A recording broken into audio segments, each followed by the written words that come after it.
সর্বশেষ যে কথাটা আমরা শুনবো এখন, সেটা হলো নবী করিম সাল্লাল্লাহু আলাইহি ওয়াসাল্লাম আজকের এই দিনে জনগণকে উদ্দেশ্য করে কিছু কথা বলেছিলেন। এই কথাগুলো বলে তিনি আজকের হজটা শেষ করেছেন। আমরা অনেকেই এই ভাষণটা সম্পর্কে জানি না। আমরা অনেক ভাষণ নিয়ে এখন গর্ব করি। নবী করিম সাল্লাল্লাহু আলাইহি ওয়াসাল্লামের এই যে সর্বশ্রেষ্ঠ ভাষণ, এটা কতজন জানেন? বিদায় হজের ভাষণ। কতজন জানেন বিদায় হজের ভাষণে নবী সাল্লাল্লাহু আলাইহি ওয়াসাল্লাম কি বলেছিলেন উম্মতকে? আমরা একটু আপনাদেরকে শোনাবো, শুনিয়ে ইনশাআল্লাহ লেকচারটা শেষ করব।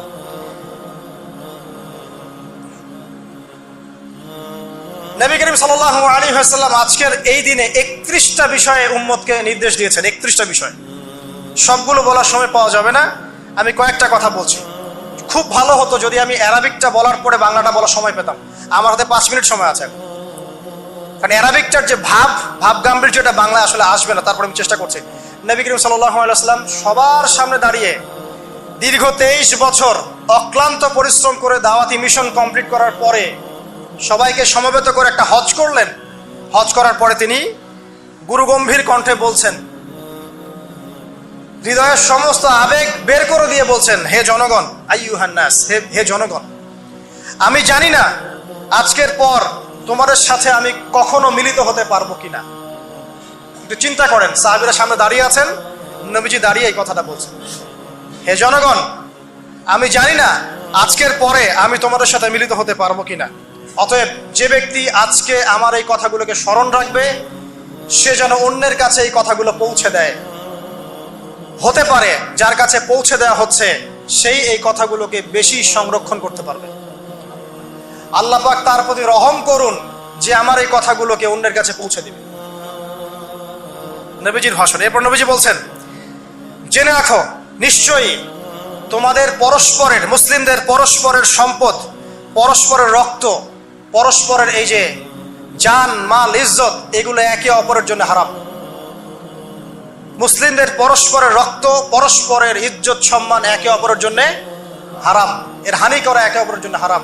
ঠিক যেমন আজকের এই দিন হারাম, এই শহর হারাম, এই মাসও হারাম। নবী করিম সাল্লাল্লাহু আলাইহি ওয়াসাল্লাম বলছিলেন, জেনে রাখো 3টা বিষয়ে যেন তোমাদের অন্তর কখনো খেয়ানত না করে। 3টা বিষয়ে তোমাদের অন্তর যেন কখনো খেয়ানত না করে। 1, তোমরা যে কাজটাই করবা শুধু আল্লাহ পাকের সন্তুষ্টির জন্য করবে। তোমরা যে কাজই করবে শুধু আল্লাহর সন্তুষ্টির জন্য করবে। তোমাদের শাসক বর্গের কল্যাণ কামনা করবে। তোমাদের শাসক বর্গের কল্যাণ কামনা করবে। 3 নাম্বার, মুসলিমদের জামাতকে আঁকড়ে ধরে রাখবে। মুসলিমদের ইউনাইটেড কমিউনিটিকে আঁকড়ে ধরে থাকবে। এই 3টা বিষয় পালনের ক্ষেত্রে তোমাদের অন্তর যেন খেয়ানত না করে। এদিন সূর্য ঢলে যাওয়ার পরে নবী সাল্লাল্লাহু আলাইহি ওয়াসাল্লাম আরো বললেন, শুনে রাখো হে মানব জাতি, এটা ভালো করে শোনেন, শুনে রাখো হে মানব জাতি, নিশ্চয়ই আমি মুহাম্মদ সাল্লাল্লাহু আলাইহি ওয়াসাল্লাম জাহেলি যুগের যত কুপ্রথা আছে সমস্ত কুপ্রথাকে আমার পায়ের তলে পিষ্ট করে গেলাম। জাহেলি যুগে কি ছিল ভাই? শিরিক ছিল, সুদ ছিল, মাদক ছিল, নারীর অবমাননা ছিল, কন্যা সন্তানকে দাফন করা হতো, রক্তক্ষয়ী, হানাহানি, মারামারি, কাটাকাটি ছিল। এগুলো সবকিছুকে আমি আমার পায়ের তলে দাফন করে গেলাম। এটা কি দাফন হয়েছে? তিনি বলছেন, নিশ্চয়ই আমি জাহেলি যুগের সুদকে আমার পায়ে তলে পিষ্ট করে যাচ্ছি। সর্বপ্রথম যার সুদ আমি পিষ্ট করছি তিনি হচ্ছেন আব্বাস ইবনে আব্দুল মুত্তালিব, আমার চাচার সুদ। নিজের পরিবার থেকে দৃষ্টান্ত স্থাপন করলেন। তিনি আরো বললেন, হে উপস্থিত জনগণ, তোমরা মেয়েদের ব্যাপারে সতর্ক থাকবে এবং তোমাদের স্ত্রীদের ব্যাপারে সতর্ক থাকবে, তাদের হকের ব্যাপারে সতর্ক থাকবে, কেননা তোমরা তাদেরকে আল্লাহর কালিমার মাধ্যমে হালাল করে নিয়েছো। অতএব তাদের ব্যাপারে তোমরা সতর্ক থাকবে। তোমাদের উপর তাদের হক হচ্ছে তোমরা যা খাবে, যা পরবে, তাদেরকেও তাই খাওয়াবে, তাই পরাবে। আর তাদের উপর তোমাদের হক হচ্ছে তারা তোমাদের বিছানায় এমন কাউকে আসতে দিবে না যাদেরকে তোমরা অপছন্দ করো। নবী করিম সাল্লাল্লাহু আলাইহি ওয়াসাল্লাম আরো বলছেন, এই দিন আইয়ুহান নাস, হে মানব জাতি, তারাকতু ফিকুম আমরাইন, জেনে রাখো আমি তোমাদের সামনে মাত্র 2টো বস্তু ছেড়ে গেলাম। কয়টা বস্তু? লান তাদিল্লু মা তামাসসাকতুম বিহিমা, তোমরা কোনোদিন পথভ্রষ্ট হবে না যতদিন এই 2টা বস্তুকে আঁকড়ে ধরে থাকবে। কিতাব আল্লাহ, আল্লাহর কিতাব, ওয়া সুন্নতি নবীহি, এবং তার নবীর সুন্নাহ। তিনি আরো বললেন, আল মুসলিম, জেনে রাখো প্রকৃত মুসলিম সে ব্যক্তি, মান সালিমাল মুসলিমুনা মিন লিসানিহি ওয়া ইয়াদিহি, যে ব্যক্তির হাত এবং জবান থেকে অন্য মুসলিম নিরাপদ থাকে, সেই ব্যক্তি হচ্ছে প্রকৃত মুসলিম। আল মুহাজির, আর প্রকৃত মুহাজির সে ব্যক্তি, মান হাজারা মা নাহাল্লাহু আন, আল্লাহ পাক যা নিষেধ করেছেন সেখান থেকে যে দূরে থাকে, সেই ব্যক্তি প্রকৃত মুহাজির, মানে হিজরতকারী। তিনি আরো বললেন, মনে রেখো আমি তোমাদের সবার আগে হাউজে কাউসারে চলে যাব, সুবহানাল্লাহ, এবং সেখানে আমি তোমাদের জন্য অপেক্ষা করতে থাকবো। অতএব শোনেন, অতএব তোমরা আমার চেহারাকে কালিমালিপ্ত করো না, মানে আমার চেহারায় কালিমালিপ্ত করো না, আমার নাম নষ্ট করে দিও না।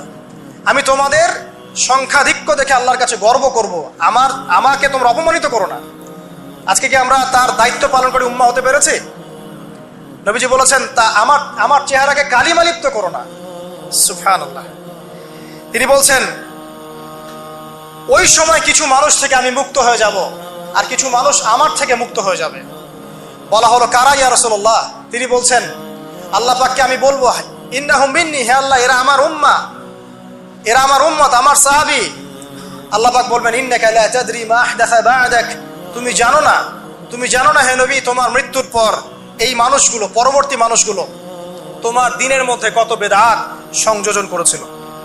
তিনি আরো বলেছিলেন, হে জনগণ জেনে রাখো, প্রত্যেক পরিবারের জন্য প্রতি বছর একটা করে পশু জবাই করার বিধান, প্রত্যেক পরিবারের জন্য, সামর্থ্যবান পরিবারের জন্য প্রত্যেক বছর একটা করে পশু জবাই করার বিধান রয়েছে।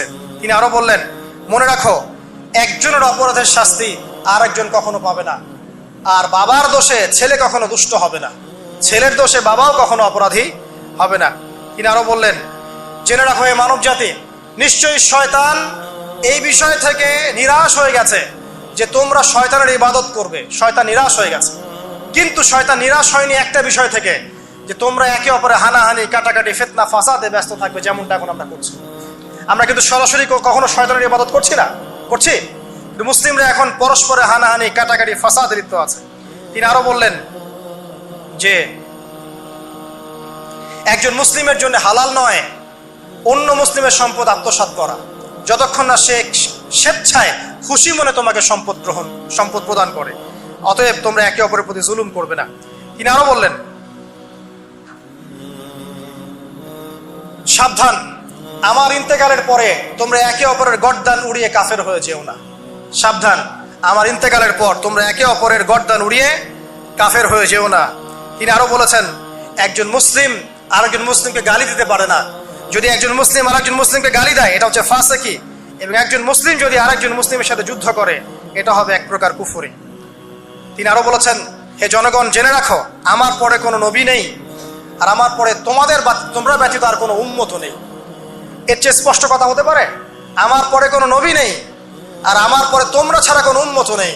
তাহলে আমরা যখন নতুন নতুন নবী বানিয়ে নিচ্ছি, কোনো কোনো ক্ষেত্রে বলছি একজন ব্যক্তি ছিলেন, সে নিজে ঈসাও ছিল, সে মাহদিও ছিল, সে নবীও ছিল, নাউযুবিল্লাহ। এবং দিন দিন মানুষ এই খাতায় নাম লেখাচ্ছে, সুবহানাল্লাহ। সর্বশেষ তিনি বললেন যে যদি তোমাদের উপরে, হে মানব জাতি জেনে রাখো, যদি তোমাদের উপরে একটা নাক কাটা কালো কুৎসিত কোনো আমির বা শাসকও চলে আসেন, এবং সে যদি তোমাদেরকে আল্লাহর রাস্তায়, আল্লাহর কিতাব সুন্নাহ অনুযায়ী পরিচালিত করেন, তোমরা অবশ্যই তার আনুগত্য করবে, তার বিরুদ্ধে বিদ্রোহ করবে না, তার আনুগত্য করবে। জেনে রাখো, শেষে তিনি বলেন, জেনে রাখো হে মানব জাতি, আজকে থেকে কুল্লুকুম মিন আদম, তোমরা সবাই আদম সন্তান, ওয়া আদামু মিন তুরাব, আর আদম হচ্ছে মাটির সন্তান।